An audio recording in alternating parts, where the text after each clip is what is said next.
This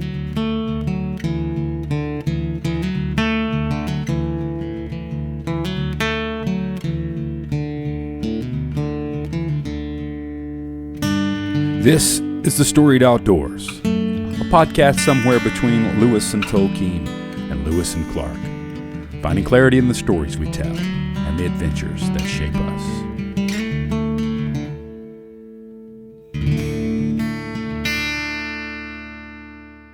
Welcome to The Storied Outdoors. My name is Brad Hill, and I'm joined as always by my good friend and co-host Brian Gill. We are so excited today to have David Parham today join us. He said I could call him Parham, but I want to go Parham. He was called Parham growing up. That's a whole nother story and maybe another podcast. But David Parham's joining us today. He grew up in Birmingham. He attended college in Tuscaloosa and currently lives there in Huntsville working as an engineer. He grew up climbing and was driven outdoors by finding anywhere he could go climb. Climbing quickly turned him into a camper because he would go climbing and then he would need somewhere to sleep over the weekend when he was climbing. So therefore, camping was a great option for a place to sleep. And then that turned into more climbing. And then that turned into finding waterfalls, which is fascinating because waterfalls serve as a spectacular place to cool down when you're camping and climbing in the middle of the summer. But waterfall hunting led to hiking and thus the process of finding more waterfalls. When he's not at home, he's at work, and now he works at home, so that's pretty awesome. And he does Jiu Jitsu, fascinating. I've never gotten into that. I got a bunch of pals that are all about Jiu Jitsu. I've never gotten into that, but it looks like it would be fun. He loves exploring the outdoors with his two daughters and his wife. They love spending time exploring North Alabama and seeing all the different views, caves, and waterfalls, of course, that it has to offer. So welcome to the podcast, David. We're so thankful you took time out of your schedule to join us, man. Yeah, thank you for having me. David, follow your Instagram, the Huntsville Adventurer, and it's just fascinating what you do and the beauty that you have found in the state of Alabama. I think that I think you were probably one of the most, I don't know, I don't even know how to explain it. It's like the one account that I follow that just brings beauty to the Instagram world, and it's right here in Alabama. And it's, you're not having to travel all across the world to do it. It's just right here in our backyard. What's the source of your passion for your home state and adventuring in your own backyard? So I grew up here. I used to go outside all the time, especially in my late teens and my early 20s. And like he said, I would go climbing. And I've just found out, I grew up in Alabama, and then I found out that Alabama was beautiful later in my life. And I hated the fact that I had no idea when I was younger about all the different beautiful places. And my passion for this account isn't as much about the outdoors as it is I love helping people. It's one of the things that I really deeply have a passion for helping people. One of my career paths I looked at when I was younger was becoming a teacher because I really enjoy that. And so when people come to me all the time about, hey, I saw you take this picture, where is this? I decided at some point that I was just going to create guides to help people find those. And then in order to showcase those guides, I started Huntsville Adventurer on social media, and it kind of evolved from there. But like I said, it was one of the things that I grew up not knowing about a lot of these places. I didn't go hiking.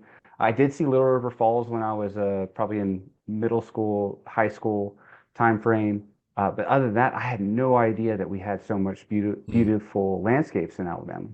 And so when I got older and I found these, I was like, I have to share this with people. I have to show people what there is here in the state because it is precious, it's beautiful, and a lot of people have no idea it's here. Yeah, you look at places and you think, well, Brad and I've said this, we've been doing this podcast we're in our 8th season now, and we've learned to stop saying you wouldn't know that you were in Alabama, when you see something beautiful, because what I've learned is that Alabama is much more beautiful than we've been giving it credit for. And so, Sorry.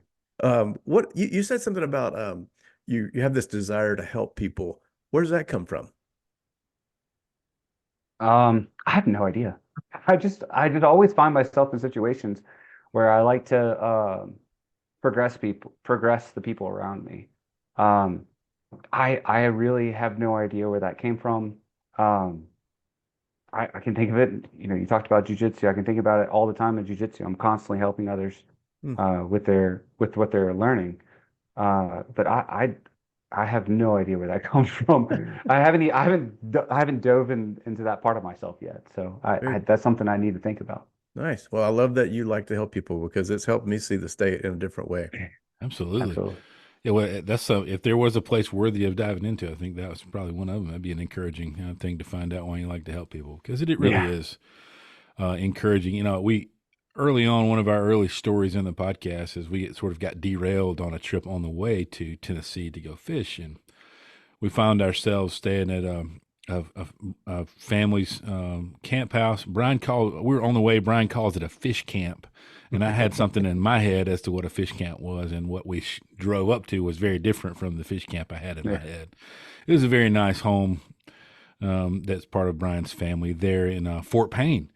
And we ended up staying there in Fort Payne and going around. You mentioned Little River Canyon. We got to see several different places there, and we did. That's where the conversation sort of began for us, saying, "Man, yeah, you wouldn't think you were in Alabama." That was kind of one of the Right. first places I remember us going, "Wow!" And it was in October. The leaves were changing. It was very beautiful, and man, some beautiful places right there. Mentone and all around Fort Payne, and was that DeSoto State Park? Is that right, Brian? Am I getting that? Am I Yep. remembering that correctly? Yep. But yeah, that was the first place I remember us having that conversation. So it was really great. Um, and you've gone all over. I mean, your Instagram profile is you found all kinds of places and taken quite some journeys here just in the state, which is incredible, and I love that because one, not everybody has the finances to get outside of the state, and there's a lot that's very accessible here in our home state, and very inexpensive to do, but very beautiful to see. What are some things that you know? Anytime you go on adventures like that, you learn things about yourself. What are some things as you look back on some of your adventures that you learned about yourself? Maybe some places that you have dug down into. Man, these are deep questions. I wasn't expecting this deep. Oh. What did I learn about myself? I learned to truly trust myself on the outdoors. I think that it's really important for you to go somewhere and not be on a path that you can follow. Like Bankhead is a great example where you're just off trail and be able to trust yourself and your knowledge of the land, trust uh, your ability to be able to go and find your way back, because that's something that has really evolved me as a person. Being able to go out into some of these places and say, "Hey, I'm going to find my way to this waterfall or this place. I'm going to find my way to my car." And being able to do that over and over, I've learned to be able to say, okay, I could literally park my car anywhere side along the road, and I can find my way back to it. Or if I need to go out into the woods, in my neighborhood or something, Huntsville is very different than a lot of these cities where we actually have a lot of woods backing up to the houses. So I could go out into the woods and I could find my way back. That was something. I grew up in an urban environment, and I didn't have a ton of that because it was all roads, right? Everything, Mm. everything met. We could find our way around easily. So when you go out there and you don't have roads, and all you have is maybe a map or um, just your knowledge of the land and be able to find your way back has really evolved me as a person. I love that. I grew up in a small town in Alabama called Monroeville, Alabama.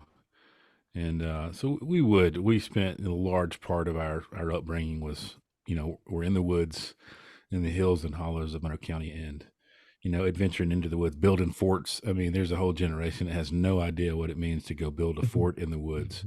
But we would, man, we build forts, and you really, you're right. You learn how to take in your surroundings, remember things that you pass. So it makes you, as you're walking, for me, it made me realize whenever I was walking or going through the woods, I was looking more intently at things that I passed. So whenever I went to come back, I would remember, oh yeah, there's that. strange looking tree, or Yeah. there's Right. this, or there's that stump, or there's that thing. I remember passing that, so that you wouldn't get lost, which makes you pay attention to where you're going a little closer, that when you are traveling into perhaps unknown areas, and so that you don't get lost, instead of Right. just walking. I mean, there's what a metaphor for life, because you can get lost, you can get turned around if you're not paying attention to what's around you. And so then you see things that you didn't intend on seeing sometimes, and you're able to take them in and go, "Oh man, that is cool. Look at that That stump, or look at that tree that looks kind of like Treebeard, or whatever." yeah. And not following that path, it'll lead you to some really cool stuff that most people won't see in their lives. That's right. Yeah. You gotta be off path in order to find some of these places and some stuff that no one has any ideas there, and then you come across it. Has there ever been a time where you're out there, off the path and just kind of stopped in your tracks, like, oh wow, that's that's amazing. You're like just in awe of what you were looking at. All the time. All the time. Yeah. And it really hits me when it's here in Alabama. Like it's really cool when it's other places, but when it's here in Alabama, it's like you said earlier, I have no idea Alabama could be this beautiful. It happened to me almost every single time I go to Bankhead National Forest. I mean, you drop into Shangri-La Falls and you feel like you're in a different planet. I mean, the Mhm. water's blue. It's this beautiful waterfall. It's like a green scenery. Even in winter, it's green because you have all these evergreen trees. You Hmm. have like these rocks coming in behind you, and they have orange from the iron. I think it's iron. I think it's iron in the rock, but it's orange spots on there, and it's just so beautiful out there. Every single time I go out there, I'm like, God, I can't believe that this is just right down the road from me. Yeah, this place is just so beautiful. Yeah, So yeah, it ha I've only been in Bankhead twice, and I mean that feels like a very wild country. It feels so removed from everything. It's just, but you're driving distance from, some decent sized cities, and it's like, right, wow, you really do feel like you're in a different place. absolutely. Yeah, it's one of my it's one of my go-tos, especially when I'm by myself. Hmm. I it's hard for me to take the kids there because it's a lot of off-trail stuff, and if I'm going to get lost, if I am going to get lost, which I haven't yet, but if I am going to get lost, I want it to be just me because I know that I'm going to have to be hiking miles to find my way out, and carrying You don't need carrying a two kids in 4-year-old. tow. No, no, carrying a 4-year-old and a 6-year-old isn't my idea of fun. Oh I no, would probably no, no, maybe when they no. get a little bit older. I do bring them to Bankhead, but only when I really know where I'm going. Right. Yeah. Um, but yeah, to have Bankhead right here, it's refreshing to be able to go out there in the middle of nowhere. There's not a lot of people out there. I rarely see another human when I'm hiking out there, Hmm. and to be able to just get into that solitude by myself. Mm. Mm. Can you talk about that? Why is that appealing? Why is that sort of solitude in a place like Bankhead so appealing? Uh, so my life, and I'm sure most people's lives, is a constant go. Uh, we rarely stop to be able to just stop and like look around us.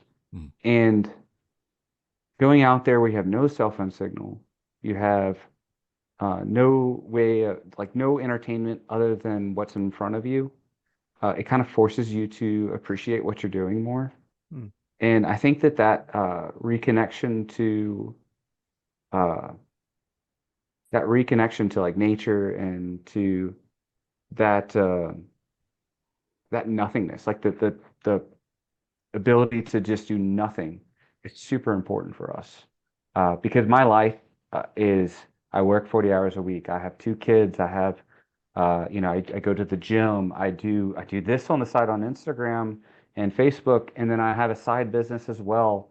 And so I am always go. And I write blogs for like We Are Huntsville and I did write blogs for Rocket City Mom, but then I also help with Visit North Alabama. I helped with their Waterfalls page. I'm just constantly doing stuff. So being able to go out there and just have that clear that clear time to just me and doing nothing but appreciating what's around me is it's a great experience, and it's something that I feel like most people would benefit from. Mm. Being able to go out there and just Mhm. not have all the distractions of your everyday life. And what, you know, that to me sounds so appealing, to be off the grid, away from phones, away from contacts, email, that type of thing. I rarely do that. I should do it more. It should be something I incorporate as a discipline. Um, if someone is listening and they don't know really how to do that or where to start, or, are there any, two or three tips that you could give? And if, in doing something like that. Yeah, so just like everything, there's a learning curve to it. You got to start off small. Mhm. Start off just hiking your neighborhood trails, and then from hiking your neighborhood trails, maybe one day you're hiking a neighborhood trail and you follow a creek bed, and then you follow your creek bed back to the trail, and then maybe next time you go out there for the same hike, you find a loop you can do where you follow the creek bed back, and you follow a different creek bed back to the same trail that you were on. Um, but it all takes practice, Mm. right? So you got to practice navigating, you got to practice reading maps, you have to practice all of this different stuff. And you can't just go out like it. I don't advise, I guess you could do it, but I don't advise going out there and just doing something big off grid first time, because Yeah, it you just got to do a takes, little homework, right? I mean, right, right. yeah.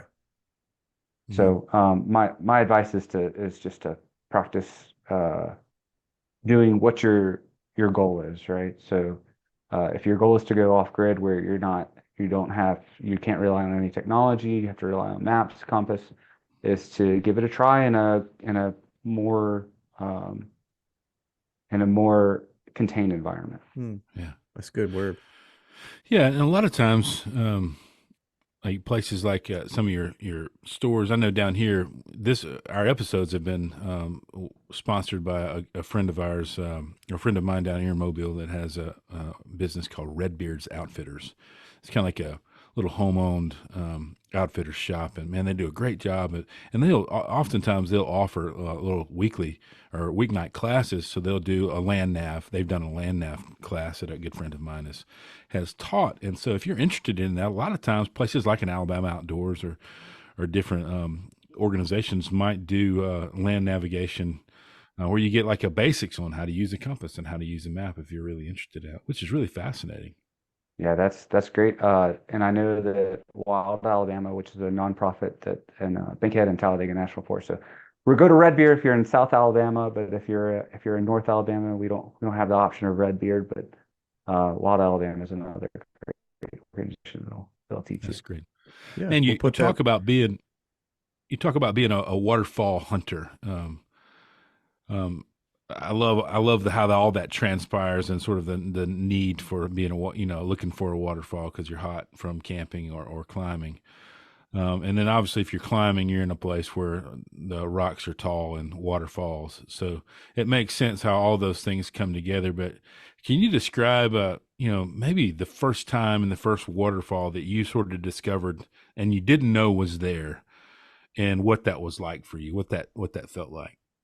Well, yeah, we were camping. We were camping at Cherokee Rock Village. We called it Sand Rock growing up because that's what the climbers call it.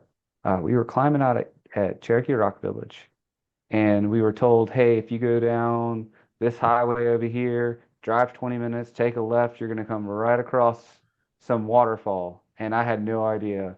Uh, and it was Little River Falls. And what's crazy is I had been there before, but we just came, we were just told to go down this road and take a left and go down this road, take a left. And we found it. I mean, and it's not super close. I mean, it's a 25-minute drive, but we ended up finding it. And we went to Little River Falls, and I do not recommend this to anybody, we climbed down the front of the falls because we didn't know the paths to get down there around, but we were good climbers. I mean, we weren't great climbers, but we were decent climbers. So we climbed down the front of the falls, and we climbed up the front of the waterfall. My And but goodness. that was the first waterfall we found, and I thought, this is so cool. This is probably the only waterfall in all of Alabama, is what I thought, at the time. Not that. Little did you This is the know. only Little did I one. know. That's right.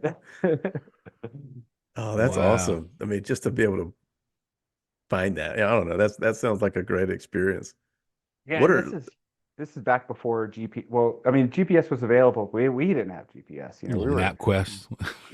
we did well. We didn't MapQuest that. Yeah, we used MapQuest. Well, I don't know if I used MapQuest for that. I think the last time I used MapQuest was trying to find my wife's house, my wife's parents' house, when I was in college.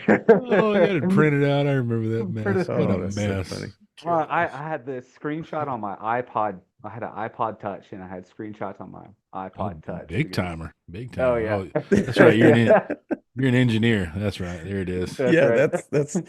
that's what the smart guys did.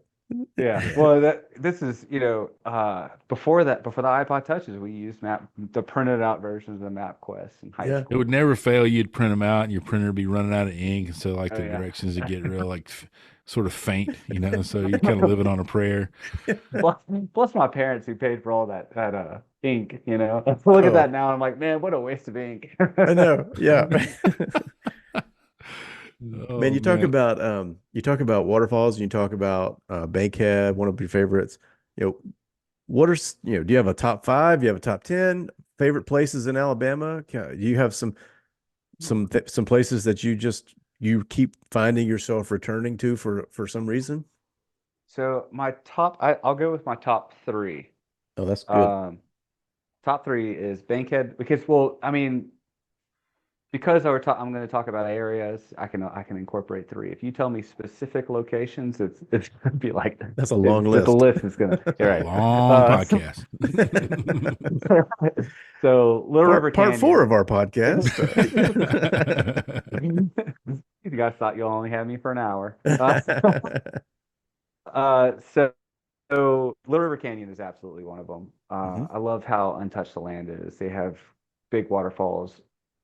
Outside of Little River Canyon, like if you keep on going north, they have DeSoto Falls, Oh and yeah. so you can't really count that, but it's still close by. You want to count it. Yeah. I love that area. Absolutely love it. Bankhead National Forest it's either second or first. It's just beautiful. The color in Bankhead National Forest is unmatched in the state.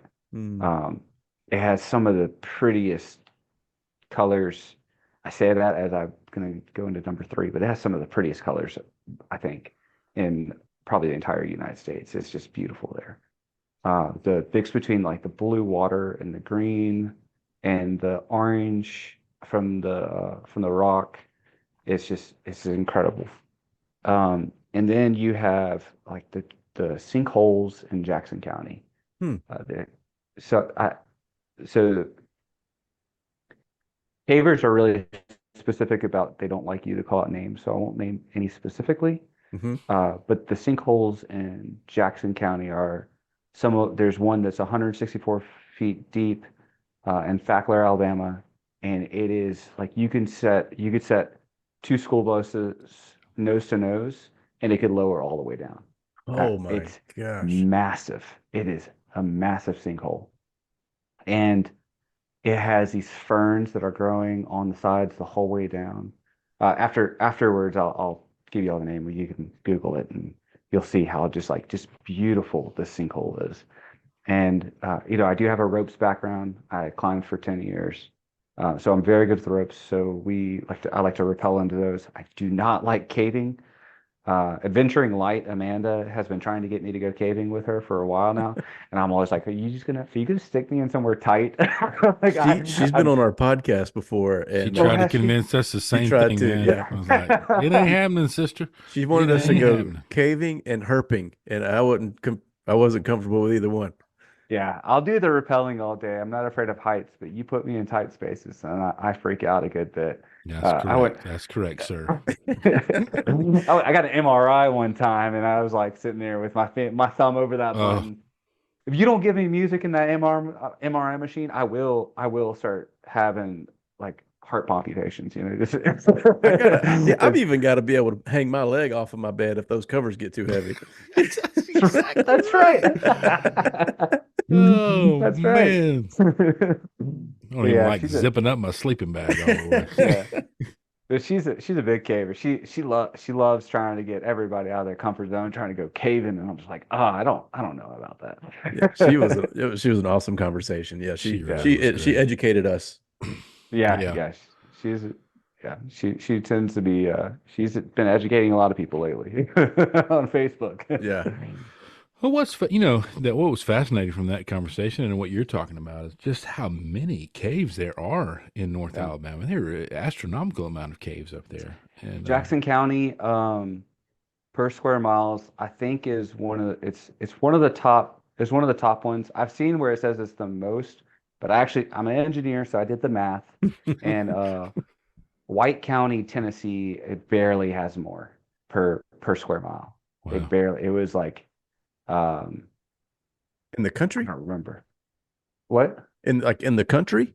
in the country. Yeah, yeah. Wow. Jackson that's County, still Alabama, has some of the most per square mile charted caves is per square mile in the country. that's impressive. Yeah, there's That's very so many impressive. of them. And so I post caves all the time. I post like cave entrances. I don't post inside of caves because I don't want to go in there.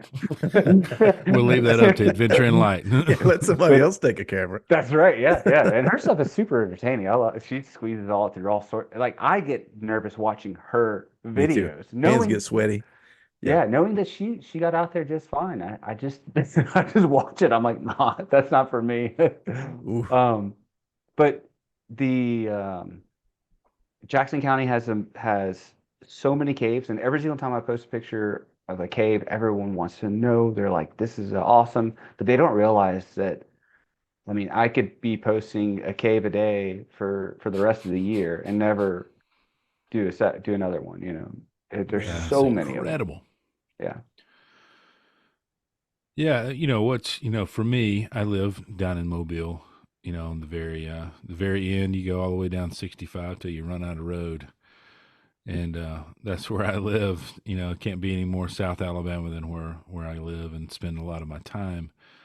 And so it is fascinating to me, for someone who spends a lot of time, like this Friday, weather permitting, I'm going to put my boat in down in Grand Bay, and I'll be out in the grass marsh, trying to find a redfish with my fly rod, and you can get out there and it is just an absolute vast maze of grass flats and creeks cut through that grass. And, it's all only, mere feet deep, and the grass is only like 4.5 feet tall.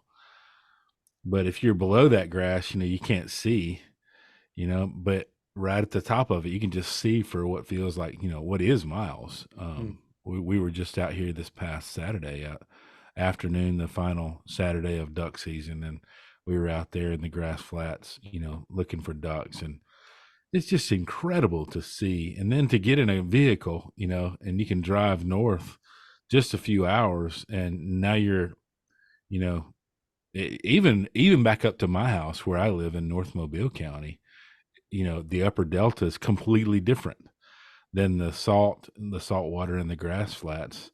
And we wood duck hunted out in the upper delta of the Mobile, river delta system, and there's oak trees, and swampland. And then you get in your car and you just keep going north in Alabama, and you haven't left, and you start seeing rock outcroppings, and man, a whole nother ecosystem and a whole nother landscape, all right here in the same state, from white sands to swamp and marshland, all the way to caves in North Alabama. It's incredible to me. yeah. We've got swampland here too. I don't know if you do that. Mhm. Yeah. I Yeah. don't know if you have quite the amount of alligators that we have We here in don't. Mobile. We don't. Our alligators are not native either. So, Yeah. they were put here. The story is they were put here by Redstone to kill off the beavers, and they thought that they were going to die, and then they didn't. They They they are survived very the winter. resilient. They are. Very, very resilient. Yeah. Yeah. Yeah, I was up she tried there. to Amanda tried to talk us into herping, and I was like, What is "Yeah, we herping? is looking for reptiles." See, that was a new one for us too. Oh, I was like, "You gonna do what now? You gonna do what?" see, I would do that. I want to go see an alligator at some point. They're supposed to be pretty docile creatures. For the most part, they are not interested in humans. Mm. Um, Don't take a and dog I'd, around it though. They're very yeah, interested yeah, in dogs. Very yes, very interested. interested in dogs. Don't want it to grab my dog. I don't have a dog, so it would be you know, at I least I mean, don't have that. growing up in Eufaula, I mean, alligators were everywhere. It's on the Yeah. Chattahoochee River. I mean, I think like the state record was killed not too long ago. They opened up a season. I think it was like 15 feet long. I mean, these things are It's like a dinosaurs. dinosaur. I Yeah. mean, Yeah. there were two in my backyard, and we didn't live like out in the country. I mean, we had to put a Yeah. fence up to keep the alligators out of our backyard, not my dog in the backyard. They're Oh just no. everywhere. Yeah. But Did y'all ever eat alligator? yeah, Oh yeah. Oh yeah. alligator tail is good. Mm. Yeah. Alligator's Little, pretty good. little gator bites. Yep. Hmm. Yep. Yep. Mm. I went down and only time I've ever had it was down in New Orleans. And and it does, I swear they could cook anything in New Orleans and it tastes good. But those alligator bites were some of the best food I've had. If you're going to try Uh, them for the first time, you probably want to try them in Louisiana. I mean, you're That's going to have right. a yeah, pretty good Correct. experience. Yes, that's that's a right. good call. Yeah, That's a good especially call. Yeah, especially New Orleans. They know how to spice things up, Yeah. right? So you've got a young family. You mentioned, you have two daughters, and the you know they come with you on some of these hikes, or are have these adventures kind of helped your family to kind of grow closer, or have they sparked conversations? How has the outdoors impacted you as a parent? I So I'm not sure how to answer this question specifically because I've done it since they were born. Hmm. So it's a I don't know what to compare it to. Does that make sense? Yeah, Like this is the I only thing wouldn't. that you've known. You're right. You're right. So, um, I mean, my girls, just like everything, they love it and hate it. It just depends on which day. Hmm. Um, sometimes they're dying to, like, especially my little one will die to go see a waterfall. She's like, let's go see a waterfall. Let's go see a waterfall. And sometimes I'm like, hey, you want to go do something? She just says, no, I don't want to Hmm. do that. But I feel like I'm pretty close to my daughters. I feel like we have a good bond, but I don't know exactly how to compare that to a normal dad because I've never not done this. Hmm. Does that make sense? Yeah. Yeah. Yeah, it's always been part of, if it's always been part of what you do, it's hard to know how it would be different if it wasn't there. I've got pictures of me hiking with both of them when they were 4 weeks old. Wow. They've just come along. They were coming along for the ride. I have pictures of me carrying both my kids hiking, and like I'll take them without mama too. I mean it is just a normal day. Just take them. Maybe my wife might want to go be doing something else, or she's got other work she's got to get done, or she wants to just stay at home and clean the house or something. Hmm. And I'll take both of them. Uh, and I did that from when my youngest was like literally 4 weeks old. I have pictures of me with both of them up on Montesano hiking when they were that Mm. young. I drove the younger one out to Russell Cave National Monument, which is like an hour and a half drive just by myself when she was 6 weeks old. Wow. So she's been young since she's been going on all these trips with me.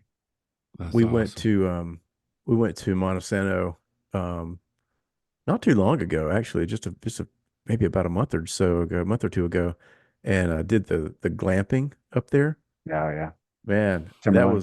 that was really, really cool. I mean, if you kind of are on the fence about going camping, glamping is a good gateway drug for getting out there. 100 Gateway agree. drug. 100% agree. Uh, What is this glamping? Let me hear about this glamping. I mean, I've got my ideas, but my you parents would go camping, Yeah. but they were RVing, which is very different. So this is even easier than RVing because someone else sets up the tent for you.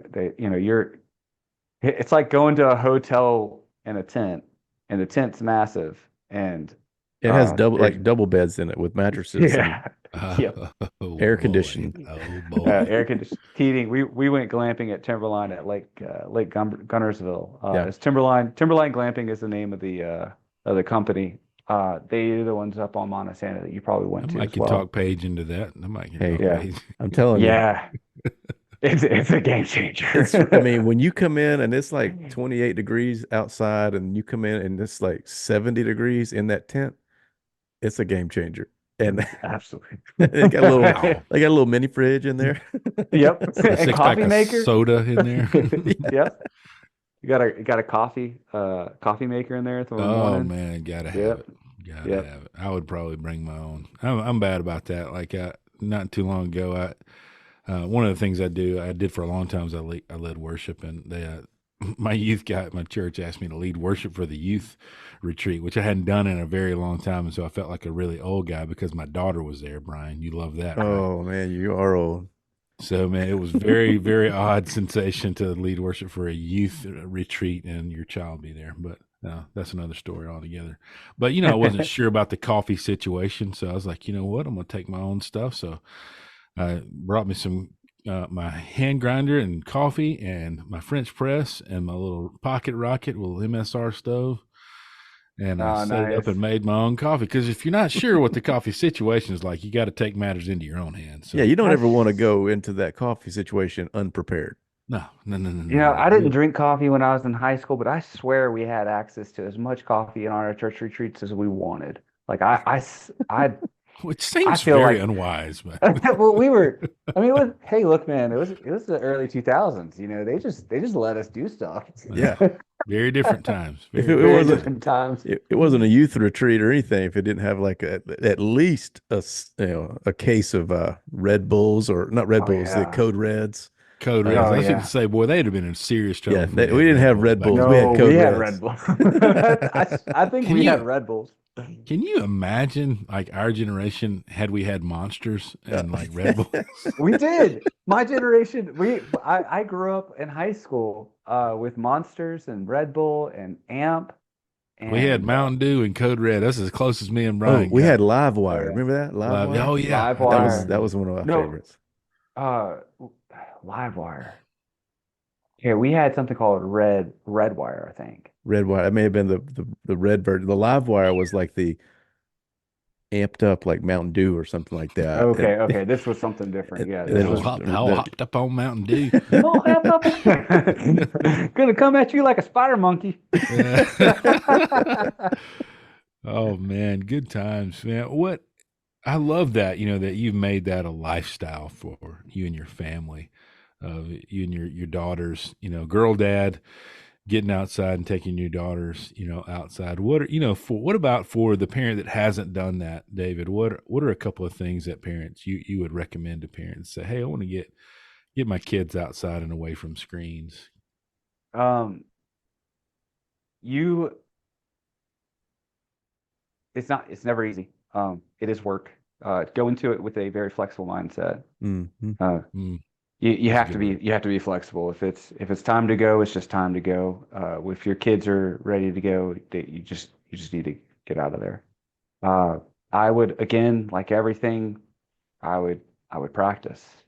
That's intentional practice is one of the easiest way to overcome pretty much anything. Mm. Um, if you intentionally practice with your kids, then they get more comfortable with hiking and they get more comfortable with everything that you're doing.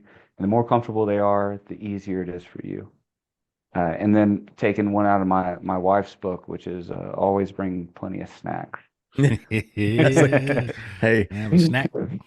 Yeah, yeah. you can't get 100 feet without the kid wanting a snack. Nah, I we need got need gummies. a snack. Yes.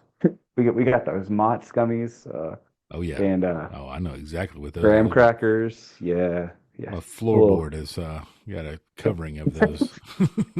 if y'all watch Bluey, have y'all watched Bluey? I don't Oh, know if I y'all. haven't yes. watched it. I'm We sure Brian, watched it. I seen Okay. it. Yeah, the episode where the back seat is completely covered in just junk because it's I feel like very they were looking at relatable. my car. That's right. They're looking at every parent's car. I swear. I don't It's know what's in incredibly that. I relatable. don't know what's in that Mott, but they look the same 8 weeks later as they do when you take them out of that package. Oh my gosh. They That, do. It tastes the same too. yeah. Yeah, We had yeah. we started kind of packing, like if we're gonna go on a little hike, we did some of the hikes around Montesano, and some of them will take a couple hours. We'll grab some of those crustables, or like little peanut butter jellies, and some like an Freeze apple. it, freeze Put them. them, yeah. I mean, it's just like anything that's gonna put a little bit of energy back into your kids, because they're gonna complain. They're gonna act like their legs are falling off or whatever. Yep. But Get that you hangry. get hangry, and you're not Yeah. yourself when you're You're not hungry. yourself when you're hungry. That's right, kiddos. That's Yeah, you right. also have to be prepared to carry them out. Never get yourself if you have small kids. If you have, Yeah. teenagers, you could probably, I don't know, but I assume that I'm going to be able to reason with a teenager easier than a 4-year-old. I have no idea. I don't have a teenager yet, but that's what I assume. But It's touch and yeah, go, bro. I never bring my kids into something that I can't carry them out. Hey, that's Which a is good word. yeah, which is I put myself into I hiked Walls of Jericho with my oldest when she was about a year and a half. So carrying her up. Have y'all ever done Walls of Jericho? I have. Yeah, I don't have a It's very good experience from that one. yeah, it's a long hike. It's a tough hike. And it's pretty steep. It's at the 1,300 feet elevation gain, 7 miles, 1,300 feet elevation gain. It is one of the harder hikes in North Alabama for sure. I carried her the whole way out, and it wasn't fun, but I could do it, right? Yeah. It was very difficult, but I could do it. And so I was willing to go down there with her with the expectation of I'm going to carry her out, Mm. and I ended up having to. So, Well, it's but funny you said that. My experience is very similar. I was hiking with my girlfriend, who is now my wife for 17 years. And we were both, it was crazy. We were both having um IT band issues when we were Oof. hiking. And so Yuck. like going down was just excruciating. And like I had to lean on her, but she was fine going down. But then like she was You having a flip hard flop. time coming up. Oh man. oh, And it was helpful for me to put pressure on mine coming up. So like I gave her a piggyback for most of the way up out of that. And it was like oh, it was ridiculously hard. And like I don't even think we made it to the walls of Jericho. We made it to like that creek that's at the bottom, yeah. but we didn't even make it to the actual walls of Jericho. We made it down the hardest part and never saw the actual So payoff. did you? So you come to a creek and then you have to cross a bridge. Did y'all cross that bridge? No, no, we Okay, didn't. yeah. So y'all made it probably like 2/3 of the way, 3/4 of the way, somewhere in there. Okay. You made it over halfway, but Well, yeah, I was about to say, please don't tell me we didn't make it even halfway, because no, you made it over we were in halfway. so much pain. So I that bet. last part is actually so that part that you went down is the steepest part, Hmm. and it's the what wears you out the most. The next part's the most technical part. Oh, So interesting. it's really rocky, really uneven footing, and so you still had a ways to go on that more technical ground.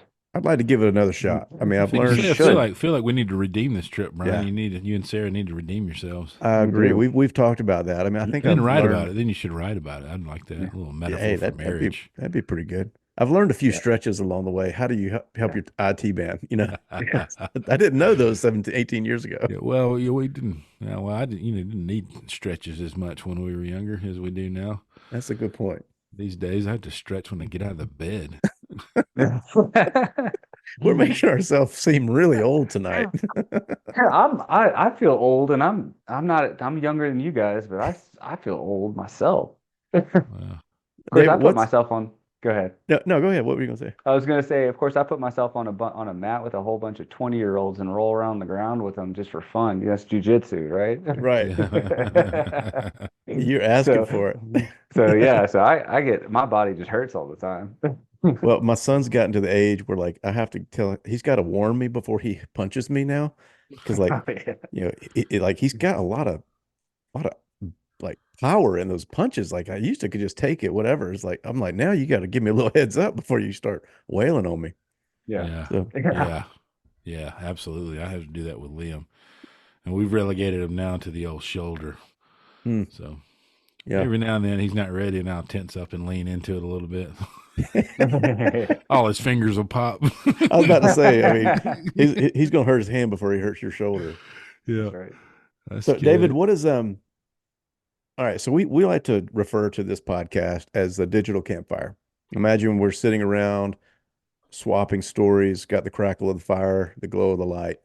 What is a story you like to share of an adventure or something about being outdoors? Hmm. We've already gone through so many. Hold on. Let me think of one that I haven't told yet. Any Yeah, near death experiences, close calls? bears. I love those. Bears. Any bear stories? We love bear I stories. wish I had a good bear story. Do you I though? Do I you really though? I wish listen, I said I wish I had a good bear story. That means two things. One, it already happened in the past. And two, I survived it. Yeah, Fair, there you fair point. go. That's a good point. Good point. You want No, to have well, But you had may listen, have seen thrown the those. bear. You may have thrown those underwear away. But I got a lot of good stories. I got a lot of good stories about my past that I survived them, and they're great stories. But I would never want to go through it again. Mm, So I wish I had a no, good bear story. preach, brother, Uh, preach. man, God. I mean, most of my stories that I have, I can think of off the top of my head aren't that interesting. Closest I've come to getting lost in Bankhead was I was using my phone as a GPS, and I was cutting across to the backwoods. I was going back a different way than I came, and but that's I ended up getting out of that just fine. Um, That's kind of oh, scary I though, got right? one. Okay, you I got it. got Here we go. I Come got on, it. Re- All right. Eureka. Let's do I was it. actually with Amanda, adventuring light, Well, hiking. here's your problem. Here's your First, problem. first time I'd ever, well, it's the only time I've ever met her. We were hiking to Natural Well, and I was hiking to Natural Well with her, and we parked up on Montesano, and I had both my kids with me, and they were going there to rappel it. I was just going just to hike to Natural Well because I hadn't been there in a while. And I was hiking with my little one on my shoulders, and my other one was just running around. She's a great hiker now. My older one's a great hiker. But we were hiking down, and this is the first time I met her. It's the first time I met her friend, and she was filming everything too. And I was hiking, and I was carrying a cup of coffee, and I had on video a root caught my foot, and I couldn't get it free, and I was holding on to my daughter so that she Oh, wouldn't go over, and I fell down to my knees, and and I landed right on top of a rock. And so I get up and I just pretend like nothing happened, and I was like, "Oh yeah, yeah, that's it's all fine and good." So I kept hiking, and then I looked down and I had blood going down through my oh, pants, oh and I my pulled it gosh. up, and I had like a half-inch gash, like all the way in a U shape, all the way around my knee. And again, first time, this is just this is the pride that gets to you. And I was like, "Oh hey guys, I gotta turn around. I might need to go to the emergency room." They're like, "Do you need any help?" I'm like, "No, I got it." Oh So I my hiked out of gosh. there. Hiked out of there with this giant gash in my knee. And I called my wife on the way home. I was like, I'm coming home, take my kids. I'm going to the emergency room. I ended up with like 8 staples in my knee. Oh my gosh. What? Oh Oh, That gosh. pride of a man, you know. stupid roots. Yeah, Oh, that. But get you. she sent me the video. I have the video on camera of me falling. Oh man. Man, it's a And wonder you didn't get hurt worse, and yeah, your daughter for that Ooh, matter. yeah. gosh. Well, when you watch it, it doesn't look too bad because you just fall down. I just fell down to my knees, but like I couldn't catch myself at all except for on my knees because I was Mm, carrying her and I was making sure she didn't fall, yeah. right? And Yeah. I had coffee in my hand, so I couldn't like get rid of the coffee and out of my and because it was a cup. I was holding on to the. Yeah. Oh my Ugh. gosh, just Ugh. helpless feeling. It was it was a little bit of helpless feeling and I And then was. you got to play it cool for the kiddos because Oh yeah, for the kiddos, for my pride. Are you kidding me? Yeah. I mean, and you're on video, so I it mean, was there's for the That's right. kids, man. for the gram. For the gram. That's right. Yeah, I Was there? couldn't walk for like a week after that, but Oh my gosh, it wasn't too bad, It was that's that I've had hurts. much worse injuries. Yeah. Hmm. Is there a?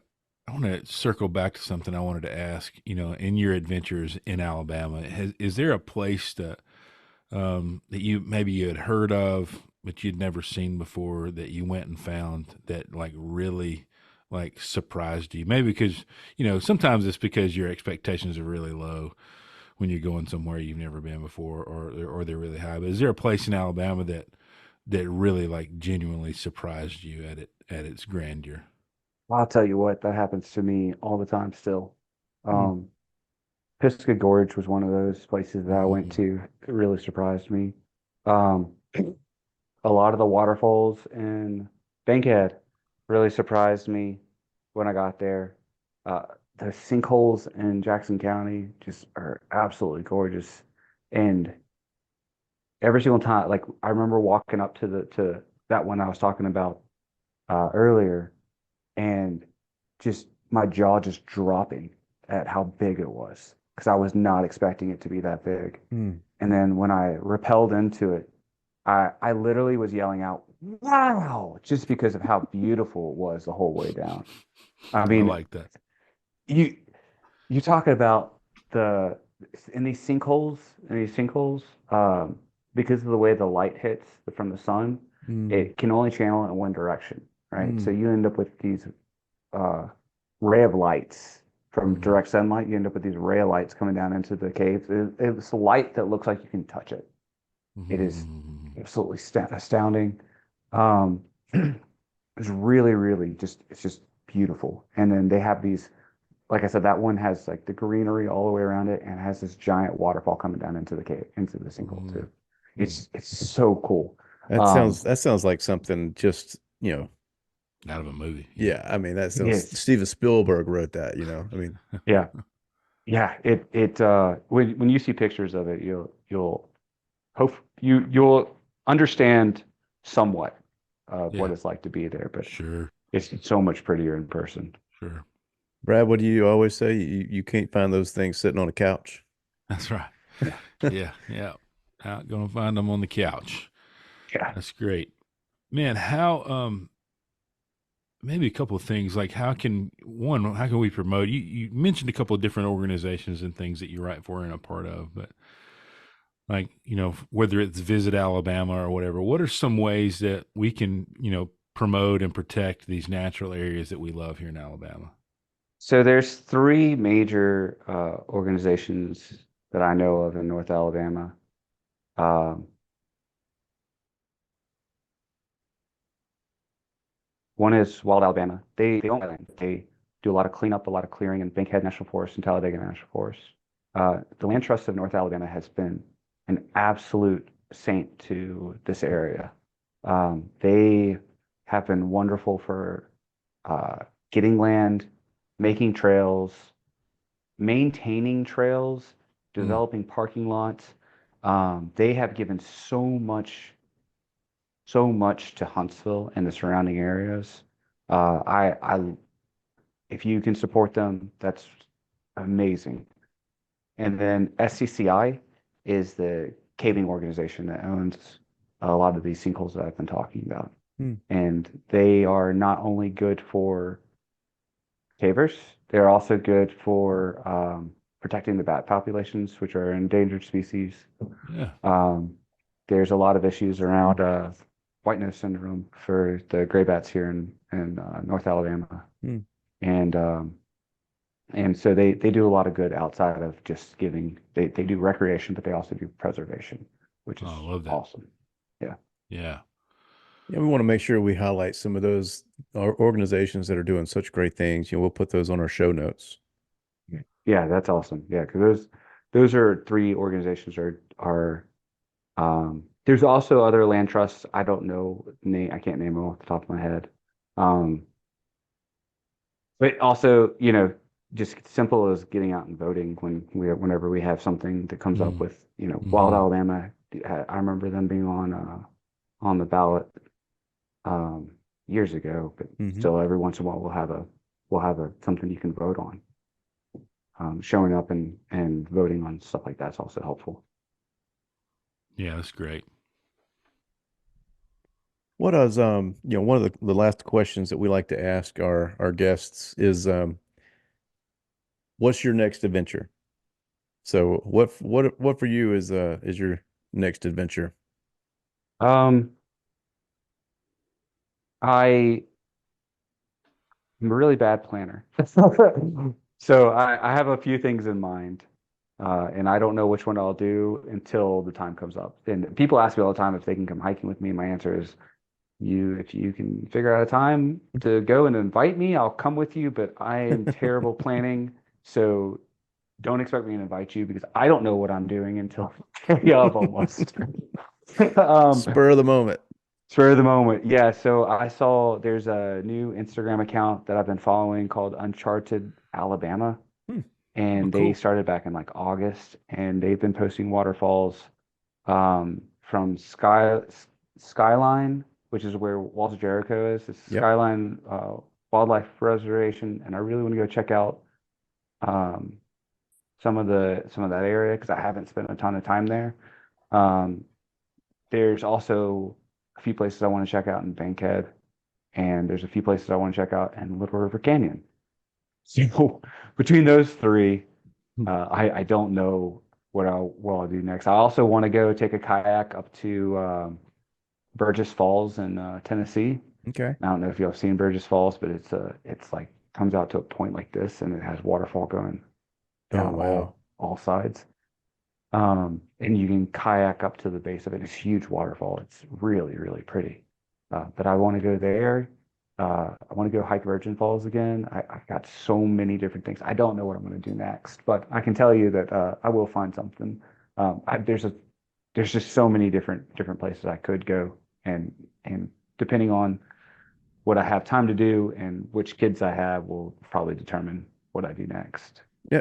At the beginning of our conversation, you said that you were making guides and maps and things like that for people. Do you still do that? Yes, yeah. Everywhere I go, I typically make a guide for and put it on my website. Okay, so how can people find that and follow you on your social media outlets? What's the best way to find some of the great things you're putting out there for people? My website's www.huntsvilleadventurer.com. So it's like I'm an adventurer, and I realized that was not the best name for it because it's really hard to pronounce, and it's kind of gets confusing. Not Huntsville Adventure, but Huntsville Adventurer. Hmm. And Huntsville Adventure is also my Facebook handle, my Instagram handle. I'm on TikTok. I have a Threads account. I've posted one time. I have a Twitter. I don't post it on there, but Facebook, Instagram, and TikTok are usually the best ways to follow me. Awesome. Those guides, I'm going to be wanting to check out some of those on your website because Yeah. I've got you know, I'm always up in North Alabama, around the Fort Payne area and um, looking for some new adventures to have. Yeah, That's it's great. I tried to make everything as easy. My goal when I made the website was to make it as fast and as easy as possible for people to get on there. I do have the whole annoying pop-up ads, but it's like the only way that it would actually pay for itself. Um, I think people are because just as used to those now. Yeah, I know, I Yeah. know. I hate having them on there, but I look at it, I'm like, well, I could go in the red doing this, or I could make a little bit of money doing it, and I'll choose to make a little bit of money. But my goal was to make it as fast and as easy as possible for people to find what they want. I hated reading. I hated when I would get a recipe and they would spend 3 paragraphs explaining how it made them feel. Hmm. So my goal was to do the opposite and to not put any fluff into my guides, just to put put pictures, maps, and the words that are necessary. You Um, save the fluff for the blog post, man. that's right. Yeah, that's right. Yeah. And I'm an engineer, so like I don't want to write extra words anyway. So Right. it plays to my it plays to what I want to do anyway. Here's how it But works, okay? yeah, that's right. That's But funny. so hopefully people find them useful, because I try to make them nothing but useful. That's great. And I have like the GPS tagged on the parking lot, so you can know if it's difficult to find. I'll have GPS tagged locations for what you're looking for, and it's not trail based. It is in location based. Hmm. So I don't say, hey, here's a nice trail. Like I've hiked a ton of really nice trails here in Huntsville, but if it doesn't have a unique feature to it, I don't put it on my website, just because I have it designed to go towards this is specifically what you're looking for. Hmm. I figured that if people are looking to get out and hike, there's plenty of places to get out and hike. There's a guy here, Marcus Wolf. He has a book for all the trails in Huntsville. I don't know him, not affiliated with him or anything, but I hear he has a great book that he's put together that has all the trails. If you're looking for any trails, that's a great place to go. If you're looking for, I have some end goal of what I want to find. Like I want to find a waterfall, I want to find a cave, I want to find like Beaver Dam Swamp is really cool, but it's destination based. Oh, that's That's very neat. cool. What a great resource. I appreciate it. Yeah. Super.